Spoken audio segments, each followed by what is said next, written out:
This is a mess. I had no idea that the height of my Fisker confusion would be 10 months after I got rid of the car, but here we are. Let's talk about the debacle that is the Hagens Berman Chase offer that no one understands. And before we go any further, this is not Hagens Berman's fault. They are working with Chase, and instead of Chase working with them, they sent out these Rivian offers with trade-in values attached without Hagens Berman knowing it. First, we have to establish a timeline. These offers that are going out to supposedly only non-Hagens Berman's clients that borrowed with Chase. I can be more clear. You borrowed with Chase and you didn't contact Hagens Berman about a settlement. If those two things are true, you were supposed to get an offer.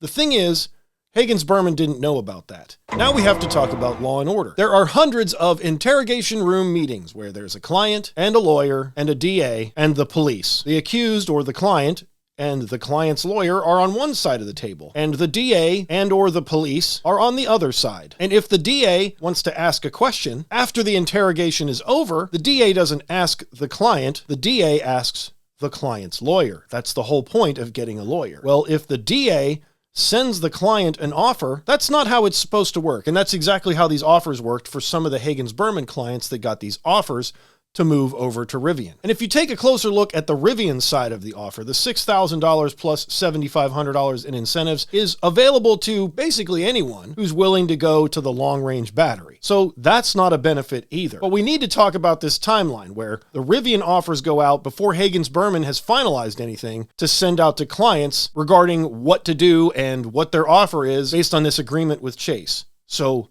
non-Hagens Berman clients have this offer, which is fine, but some Hagens Berman clients have this offer, and now Hagens Berman is forced to do some kind of communication so people will understand that at least they do intend on giving them some information.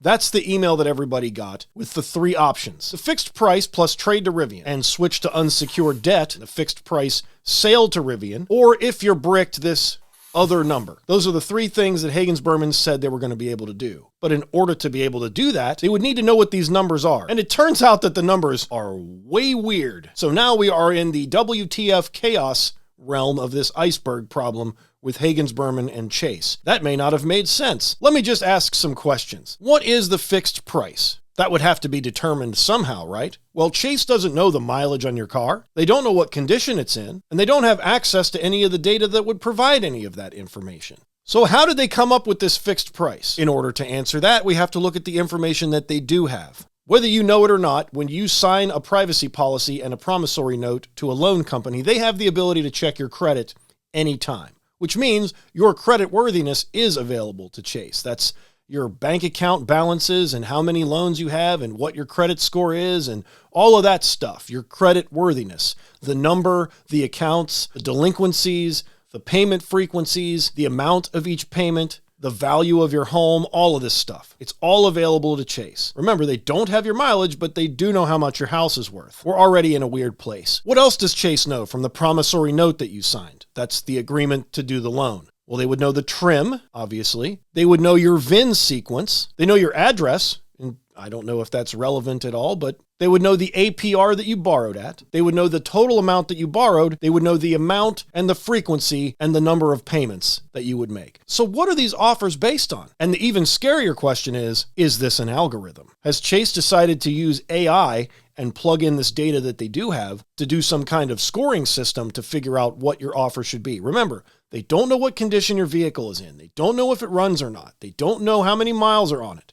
They don't know any of this stuff. How are they able to make you an offer? And here's the other thing that we have to understand about the holder rule, because throughout all this chaos, we have forgotten about this, and I'm guilty of this as well. I tried the best I could to answer all of your comments on my most recent video, which you should probably check out before you watch this one if you haven't, because it's probably not making much sense otherwise. But I took all the information that I know, and I tried to put together what's actually going on here. First of all, this is not a lawsuit. This is an arbitration. Bruh. Secondly, the arbitration is based on the holder rule, purchase price minus usage. That's what Hagens Berman communicated, because likely that's what Hagens Berman agreed to with Chase, purchase price minus usage. So purchase price is a fixed number. So how is usage calculated? I have absolutely no idea what's going on. Chase, would you like to come on the channel and explain how usage is calculated? Or even better, why don't you communicate to the law firm that represents the clients that are challenging you in court and tell them how your usage is calculated? Because the offers are now coming out from Hagens Berman. Here's what they say. Option 1, trade in your vehicle to Rivian for whatever your number is. Option 2, surrender your vehicle to Chase for the exact same number. Or finally, option 3, Chase will purchase an inoperable vehicle that cannot be repaired. Chase will purchase your Fisker, refund all payments, cancel the remaining balance, and where permitted by law, deduct as appropriate for mileage. And that's a big win if you have a brick. So if you waited, you won. To confirm the status of your vehicle, Chase will send a licensed inspector. The inspection will be scheduled at a convenient time. Chase will communicate either with you or your attorney, if applicable, to advise whether the inspector confirmed that your vehicle is inoperable and cannot be repaired, and the inspector's conclusion is final for purposes of this offer. If the inspector determines your vehicle is operable or can be repaired, Chase will not purchase your vehicle. You will, however, have 1 week from when Chase notifies you or your attorney of the inspector's conclusion to elect either settlement option 1 or 2 instead. If you do not pursue either option, your claim against Chase will continue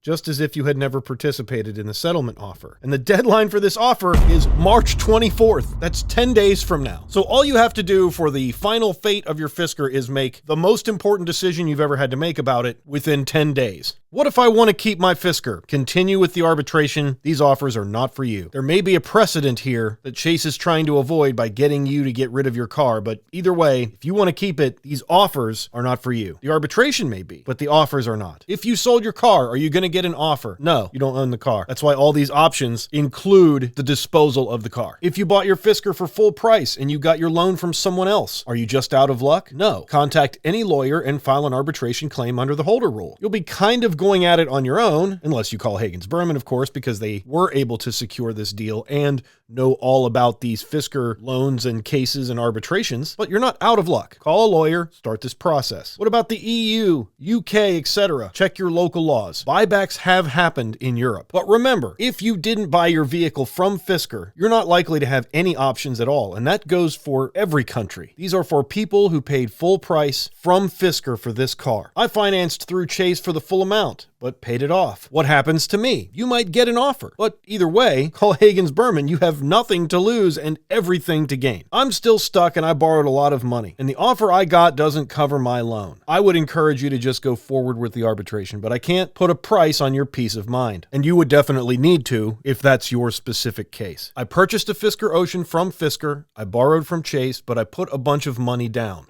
What happens to me? This is where the holder rule comes in. The cap of the payout of the judgment, if you win, is the amount you borrowed. So if you borrowed 100% and your loan is $75K, that's the maximum amount you could win. If you win and you borrowed $25K because you put a bunch of money down, $25K would be the maximum. My maximum is $38K. Finally, don't let anyone tell you to Google how to permanently brick your Fisker Ocean. I certainly wouldn't tell you to do that. Join Patreon or become a YouTube member to support this channel and get early access to videos.